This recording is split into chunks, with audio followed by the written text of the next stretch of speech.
नमस्कार YouTube family, जय हिंद जय महाराष्ट्र. मी पुण्याची तृप्ती स्वागत करते आपल्या भारतीय खाद्य संस्कृतीमधील तृप्ती उपशास्त्रातील नवीन कुकिंग व्हिडिओमध्ये.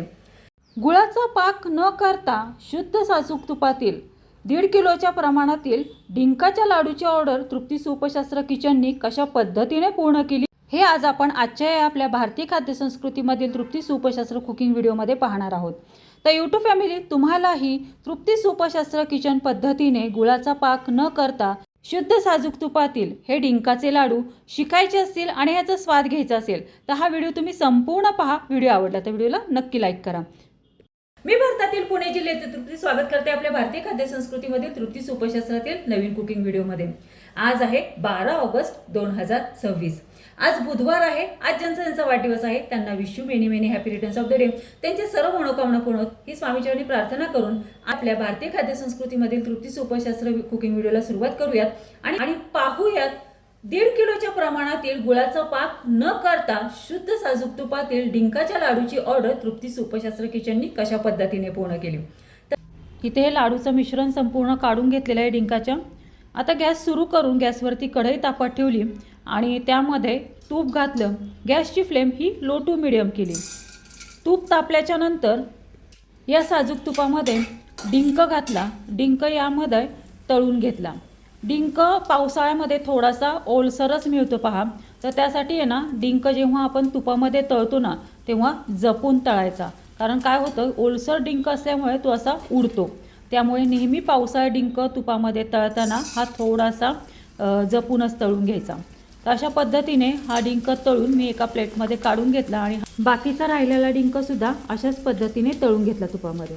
अशा पद्धतीने संपूर्ण पावशर डिंक हा तुपामध्ये तळून घेतला.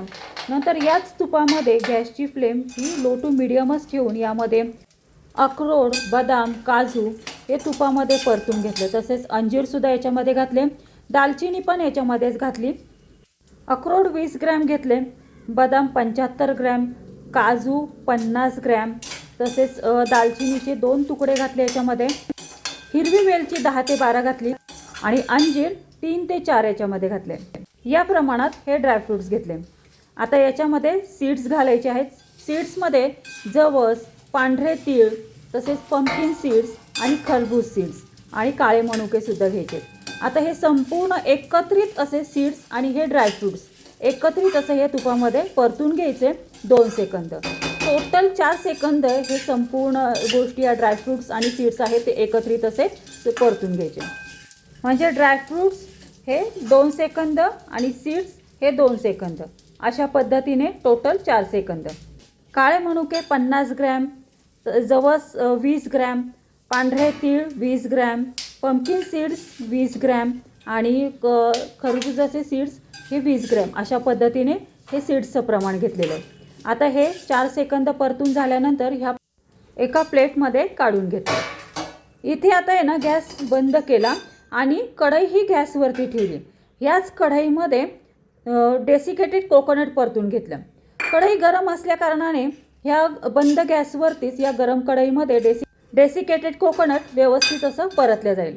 डेसिकेटेड कोकोनट नेहमी परतताना एक लक्षात घ्यायचं की जास्त करपूनही द्यायचं नाही आणि जास्त कच्चं पण असं पांढरट ठेवायचं नाही. तांबूस रंगावरती असं हे डेसिकेटेड कोकोनट किंवा सुकं खिसलेलं जे खोबरं असतं ते तांबूस रंगावरती भाजून घ्यायचं आहे. जर कच्चं ठेवलं तर लवकर खराब होतात डिंकाचे लाडू. मग नंतर ते खऊट वगैरे अशा पद्धतीने लागतात पहा. त्यामुळं कधी पण हे डेसिकेटेड कोकोनट परतताना किंवा सुकं खोबरं हे परतताना एकदम करपूनसुद्धा द्यायचं नाही. करपलं तर असा करपट वास लागतो लाडूला. म्हणून हे डेसिकेटेड कोकोनट हे तांबूस असंच भाजून घ्यायचं आहे. अशा पद्धतीने तांबूस होतोपर्यंत हे डेसिकेटेड कोकोनट या गरम कढईमध्ये आपण परतलेलं आहे. गॅस बिलकुल सुरू केलेला नाही आहे बरं का.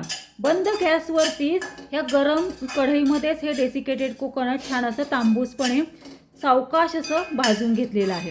डेसिकेटेड कोकोनट भाजून झाल्यानंतर येथे प्लेटमध्ये काढून घेतलं. नंतर पुन्हा तीच कढई गॅसवरती ठेवली. गॅस सुरू केला. गॅसची फ्लेम ही लो टू मिडियम करून यामध्ये पुन्हा शुद्ध साजूक तूप घातलं आणि या साजूक तुपामध्ये बारीक केलेली खारीक आहे, ही बारीक केलेली खारीक अर्धा किलो या तुपामध्ये घालून एक 5 मिनिटं गॅस मंद करून 5 मिनिटं या तुपामध्ये चांगली परतून घेतली. खारीक परतताना पण जास्त करपून द्यायची नाही, मोजून 5 मिनिटंच तुपामध्ये, गरम तुपामध्ये परतून घ्यायची आहे मंद गॅसवरती. 5 मिनिटं तुपामध्ये ही खारीक परतल्यानंतर अशा पद्धतीचा हिचा कलर होतो पहा. आता इथे ना 5 मिनिटानंतर गॅस ही परतलेली खारीक या परातीमध्ये ट्रान्सफर केली. आता या परातीमध्ये पहा किसलेला गूळ आहे, तुपामध्ये परतलेली खारीक आहे, तसेच तळलेला डिंकसुद्धा आहे. आता यामध्ये 1 चमचाभर सुंठ पावडर घातली आणि थोडंसं जायफळ किसून घातलं आणि हे मिश्रण संपूर्णपणे एकजीव करून घेतलं. आता यामध्ये डेसिकेटेड कोकोनट घातलं परतलेलं, तसंच तुपामध्ये परतलेले हे ड्रायफ्रूट्स आणि सीड्ससुद्धा याच्यामध्ये घालून हे डिंकाच्या लाडूचं मिश्रण संपूर्णपणे हे एकजीव करून घेतलं. हे डिंकाच्या लाडूचं मिश्रण संपूर्णपणे अशा पद्धतीने हे एकजीव करून मिक्सरच्या भांड्यामध्ये घेतलं. मिक्सरच्या भांड्याचं झाकण लावलं आणि मिक्सरला हे मिश्रण फिरवून घेतलं. डिंकाच्या लाडूचं हे मिश्रण आहे हे जास्त बारीक पण करायचं नाही आणि जास्त एकदम जाड पण नाही, थोडंसं मीडियम पद्धतीने हे बारीक करून घ्यायचं. तर पहा आपण पण थोडंसं मीडियम पद्धतीने हे मिश्रण आपण लाडूचं बारीक करून घेतलेलं आहे. आता हे एका प्लेटमध्ये काढून घेतलं. अशा पद्धतीने हे 1.5 किलो लाडूचं मिश्रण आपण मिक्सरला फिरवून घेतलेलं आहे. आता याचे लाडू वळण्यासाठी आपण घेत आहोत. या पद्धतीने गुळाचा थोडासुद्धा पाक न करता डिंकाचे लाडू आपण उत्कृष्ट पद्धतीने बनवू शकतो. सहज असे वळल्या जातात आणि तोंडात टाकताच विरघळतात. इतके उत्कृष्टरित्या हे शुद्ध साजूक तुपातील आपले बिना गुळाच्या पाकातले हे डिंकाचे लाडू तयार होतात. तर पहा अशा पद्धतीने हे शुद्ध साजूक तुपातील विदाऊट गुळाच्या पाकातील हे आपण ऑर्डरचे डिंकाचे लाडू आपण तयार केलेले आहेत. आता ही ऑर्डर आपण पॅकिंग करायला घेत आहोत. पुढे तुम्हाला व्हिडिओमध्ये पाहायला मिळेल आपण डिंकाचा लाडू कसा केलेला आहे. तो पुढे व्हिडिओमध्ये तुम्हाला मी थोडासा फोडून दाखवते डिंकाचा लाडू कशा पद्धतीने झालेला आहे ते. पहा इथे कंटेनर आहे ना, कंटेनरचं वजन करून ते मायनस केलं कंटेनरचं वजन आणि या कंटेनरमध्ये आपण हे पार्सलचे ऑर्डरचे डिंकाचे लाडू या कंटेनरमध्ये आपण भरून घेत आहोत. पहा अशा पद्धतीने 1 किलोच्या प्रमाणामधली ही ऑर्डर तयार झालेली आहे आपली शुद्ध साजूक तुपातील विदाऊट पाकातील या डिंकाच्या लाडूची. आता हे पॅक करून ही ऑर्डर आपण प्लेस करत आहोत. पहा अशा पद्धतीने मस्त असा हा आपला शुद्ध साजूक तुपातील विदाऊट गुळाच्या पाकातील असा हा डिंकाचा लाडू तयार झालेला आहे. अप्रतिम असं झालेला आहे. आता ही अर्धा किलोच्या प्रमाणातील ही शुद्ध साजूक तुपातील डिंकाच्या लाडूची ऑर्डर आपण ही पॅकिंग करत आहोत या कंटेनरमध्ये, छोट्याशा कंटेनरमध्ये. याच्यामध्ये अर्धा किलो डिंकाचे लाडू सहज असे बसतील. अशी ही शुद्ध साजूक तुपातील विदाऊट गुळाच्या पाकामधली ही दुसरी डिंकाच्या लाडूची ऑर्डर पण आपण पॅक केलेली आहे या बॉक्समध्ये, या कंटेनरमध्ये. अशा पद्धतीने या दोनही ऑर्डर आपण 1.5 किलोच्या प्रमाणामधल्या शुद्ध साजूक तुपातील डिंकाच्या लाडूच्या आपण पूर्ण केल्या आहेत. फॅमिली अशा पद्धतीने अर्धा किलोची सिंहगड रोड आणि 1 किलोची दाहेरीची ऑर्डर अशी टोटल 1.5 किलोची ऑर्डर तृप्ती सुपशस्त्र किचननी ही ऑर्डर पूर्ण केली आणि ही ऑर्डर आपण प्लेस केलेली आहे. फॅमिली कसा वाटला तुम्हाला आजचा आपला कुकिंग व्हिडिओ? आवडला का तुम्हा सर्वांना?